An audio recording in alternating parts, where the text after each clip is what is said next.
కూటమి ప్రభుత్వ ఏడాది పాలనలో జరిగిన అభివృద్ధి సంక్షేమ పథకాలను ప్రజలకు వివరిస్తున్నామని ఎమ్మెల్సీ ఆలపాటి రాజేంద్ర ప్రసాద్ అన్నారు. సుపరిపాలన తొలి అడుగు కార్యక్రమంలో భాగంగా తెనాలిలోని 32, 33 వార్డులో పార్టీ నాయకులతో కలిసి ఆయన పర్యటించారు. స్థానికంగా ఉంటున్న ప్రజల వద్దకు వెళ్లి వారి సమస్యలను అడిగి తెలుసుకున్నారు. సంక్షేమ పథకాలు సక్రమంగా అందుతున్నాయా అంటూ ఆరా తీసి వివరాలు నమోదు చేసుకున్నారు రాజేంద్ర ప్రసాద్.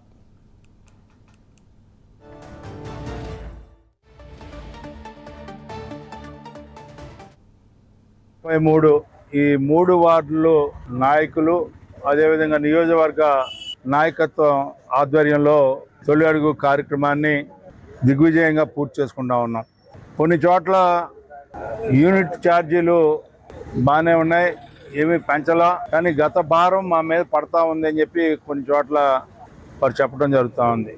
కొన్ని చోట్ల వాళ్ళు వ్యక్తిగతంగా మాకు తోపుడు బళ్ళు ఇస్తే వ్యాపారం చేసుకుంటాం, అయ్యా అంత బాగుంది, శాంతి భద్రతలు చాలా బ్రహ్మాండంగా ఉన్నాయి, అంతేకాకుండా రోడ్లు కూడా దాదాపు అయిపోయినాయి, డ్రైనేజీలు ఇంకా అవ్వాల్సి ఉన్నాయి, ఈ డ్రైనేజీలు పూర్తి చేయమని చెప్పి కొంతమంది అడగటం జరిగింది.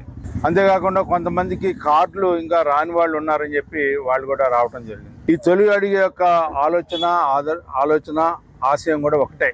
ఇప్పుడు వరకు ఏ రకంగా పెన్షన్లు ఇచ్చాం, 2,000 రూపాయల నుంచి 4,000 రూపాయలు, అదేవిధంగా గ్యాస్ పథకం అందుతుందా లేదా, తల్లికి వందనంలో ఎంతమంది అయితే చదువుకోవడానికి అర్హత కలిగినటువంటి బిడ్డలు ఉన్నారో వాళ్ళందరికీ కూడా తల్లికి వందనం మనిషికి 15,000 రూపాయల కాడికి 15,000 రూపాయల కాడికి వస్తుందా లేదా అని చెప్పి తెలుసుకోవటం అనేది మా బాధ్యత.